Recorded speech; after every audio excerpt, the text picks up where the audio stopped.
Hello and welcome to Castar Reviews. I'm Adam Castar. I played sports for most of my childhood, and something coaches always told me was to finish strong, basically meaning end on a high note. I've taken this mantra to heart, always wanting to end basketball shoot-arounds on a made shot, or finishing a competitive game session on a win. I bring you this analogy because Halo Reach is the last Halo game developed by Bungie before they moved on to be slaves to Activision Blizzard. Halo Reach is placed firmly at the beginning of the timeline of mainline Halo games. It's interesting because you hear about Reach at least once every Halo game, and the things you hear are never good. Halo Reach is imminently going to be in the Master Chief Collection, but as of this review you can only play the original version. The Xbox 360 version is backwards compatible, so it is still possible to play on Xbox One, and obviously that's the version I'll be looking at today. The question I want to answer here is if Bungie finishes strong with Halo Reach, so without further ado, let's start off with the plot.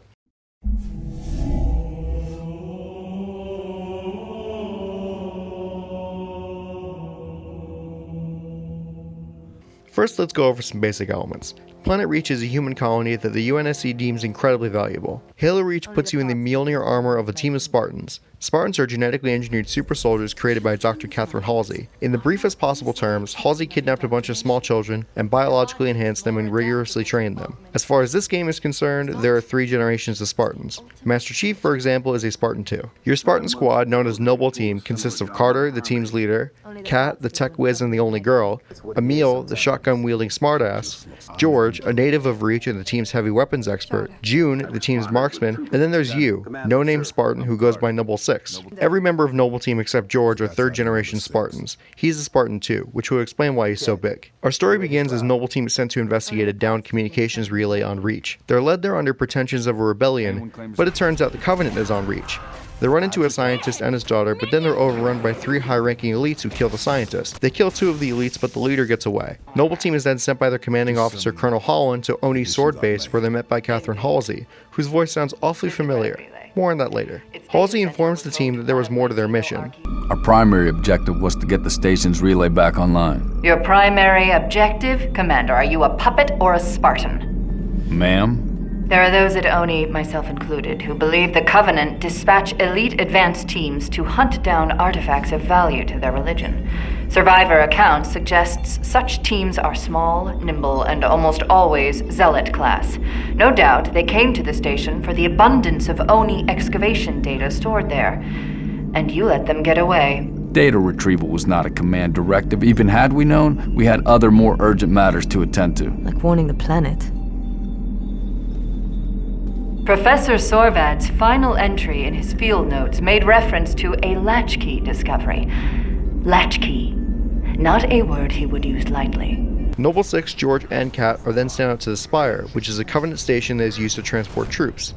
Noble 6 then takes out the shields of the Spire and is then destroyed by the UNSC.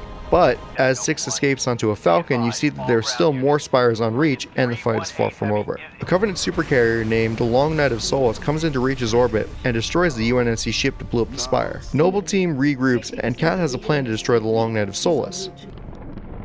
That thing's crushing us and we're waiting for backup. They'll be backing up a graveyard. All our nukes are either out system or went down with the ships that carried them. You're preaching to the converted.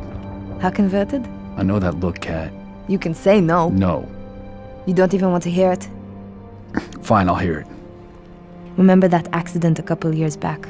Colony ship en route to Cygnus, 700 dead. Vaguely a slip space drive malfunction, right? Actually, it worked fine. The drive was mounted improperly after a service haul-out. When it fired, it teleported half the ship to oblivion. This is relevant. How? A certain Covenant supercarrier could, with some assistance, suffer the same unfortunate accident. Even for you, Kat, that's Inspired? not the word I would use. Noble 6 and George board a Saber to drop George off at an orbital UNSC base.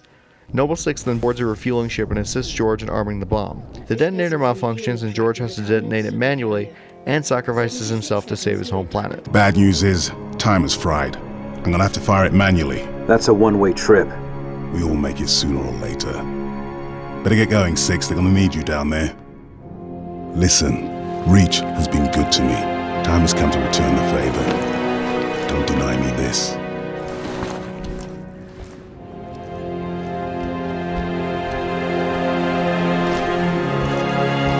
tell him to make it count. After Six is literally thrown off the Covenant ship, he lands back on Reach near the city of New Alexandria. Noble Six assists in evacuation of New Alexandria, although one of the evac ships was destroyed. After regrouping with the team, Kat tasks Six with destroying Covenant communications jammers in a Falcon. It's here that you have a chance to run into Buck. He did say in ODST that he was there for the fall of Reach, but it is totally random and I didn't get it during my playthrough. Noble Team escapes New Alexandria as it's about to be bombed by the Covenant, but Kat is then cheap-shotted by a Covenant needle rifle. Reach is getting gloomier by the second. Holland then orders Noble Team to infiltrate Sword Base, which has been overrun by the Covenant by the way, to destroy any sensitive data. They are led to a secret passage where they are taken far underground to meet up with Dr. Halsey. Halsey tells the remaining Noble members that she used the tech at the communications relay to create something that she says will win the war for the humans. She's totally right, by the way, because what she's talking about is Cortana. Cortana is actually an AI that was made with some of Halsey's DNA, which is why they sound so similar. Noble Six is entrusted with Cortana, and she is to be delivered to the Pillar of Autumn. Yes, that one. June leaves with Halsey, and the remaining half of Noble Team fly into Pelican to meet up with Jacob Keyes at the shipyard the Autumn is docked in. Their Pelican takes heavy damage, and Carter sends Emil and Six to finish the fight on the ground. Not sure how long she's gonna stay together. Skies are jammed up anyway. Gotta get you off her, Lieutenant. Sir, you Don't want to hear it. Get the package to the Autumn. done. Not yet, it's not. Emil, go with him. It's a ground game now. It's been an honor, sir. Likewise. I'll do what I can to draw their fire. Six! That AI chose you. She made the right choice. Carter then sacrifices himself to destroy a Scarab. Six and Emil make it to the shipyard, and Emil takes a cannon to destroy another Covenant cruiser and some Phantoms.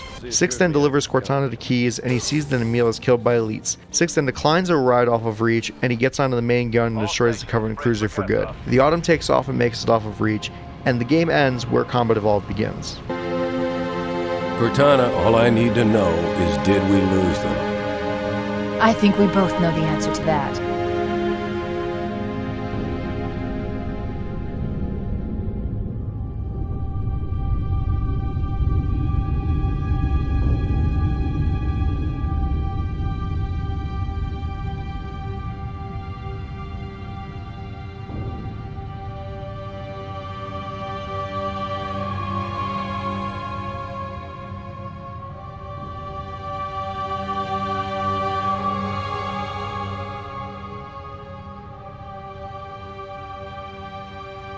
The epilogue brings us back to Six, and he takes out a few elites before you see through his helmet that he was killed by some other ones. Halo Reach has such a great story, although the tone is much more somber than previous Halo games. I think it's much better at pulling off the team dynamic than ODST was. In Reach, Noble Team is almost always together, and because of that I was more attached to them. If these characters weren't so compelling, their deaths would be meaningless. But since you grow alongside them, the story holds that much more weight. Let's see if the presentation was also upgraded from Halo 3 ODST.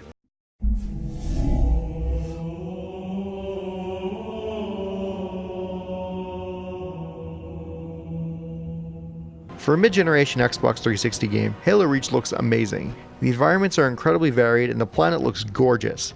Speaking of variety, the color variety in Noble Team's armor is refreshing. I initially thought that Spartan armor only comes in military green. Even though their armor is non-traditional, the people that inhabit it are pretty generic looking. It's like military bingo. We have the tan guy with a crew cut, tan bald guy, grizzled big guy, and girl with short hair. You don't even see what Six and Emil look like under their helmets, but they're probably just as generic looking. Noble Six is also customizable, with different armor colors and equipment. You can also change Six's gender, since this game introduces female Spartans with Kat. The items don't affect gameplay at all, it's all cosmetic, and they're all unlocked through gameplay. The voice acting as always is great, all of the characters have personalities, and the delivery is fantastic. The soundtrack is phenomenal. This is my favorite Halo soundtrack by far. Marty O'Donnell did his best here, and some of my favorites are Winter Contingency and Tip of the Spear. It also seems like they used a lot of the sound effects from Combat Evolved Anniversary, which is totally fine by me because that game had great sound design. The UI is also nice, the health system is clearly shown, and it doesn't feel too cluttered or too minimalistic. The gameplay also added to the foundation of previous games, so let's see how that fares.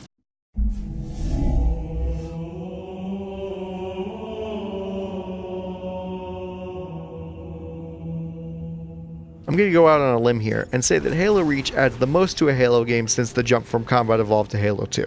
The health system is the throwback to Combat Evolved with the same sort of UI and the same checkpoint system.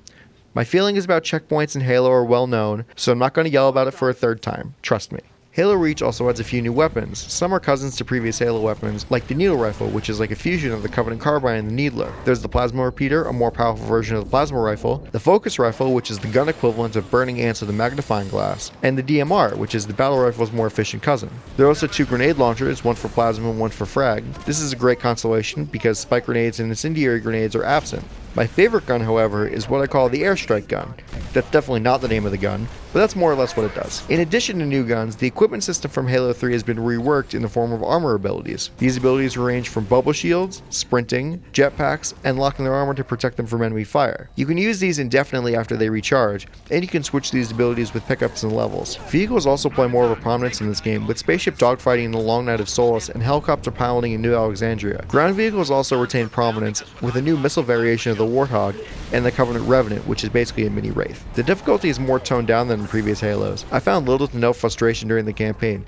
I mean, the checkpoint system's still annoying, but just like in ODST, there were only a few instances where it truly fucked me over. There's also a progression system which unlocks different armor parts to buy. You gain XP from completing campaign missions and multiplayer missions. There are also daily and weekly challenges which grant even more XP. The ranks are basically military rankings. Speaking of multiplayer, it returns in full force here, and now you can play as elites in certain game modes like Invasion. Forge has returned, and so has the file share, so you can download variations in different game modes or maps. Firefight has also returned, but now you can customize your loadouts with every gun in the game, and also a golf club for some reason. Why not? This is the definitive version of Firefight, and it is so much fun to play either by yourself or with friends.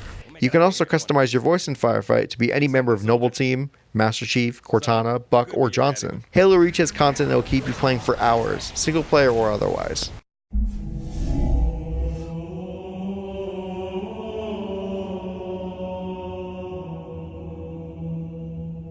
Halo Reach is my favorite Halo game, and with its bevy of content, it's the best Halo experience you can play right now. Bungie most certainly finished strong with this one, and they made this Halo game the one to top them all. What's your favorite Halo game? Let me know in the comments below. Even though Bungie has left the Halo franchise, a new developer attempted to fill their shoes and create a new saga of Halo games, the first of which being Halo 4, the next game we're looking at. Subscribe to keep up to date with all my videos, and follow me on Twitter. See you next time for Halo 4.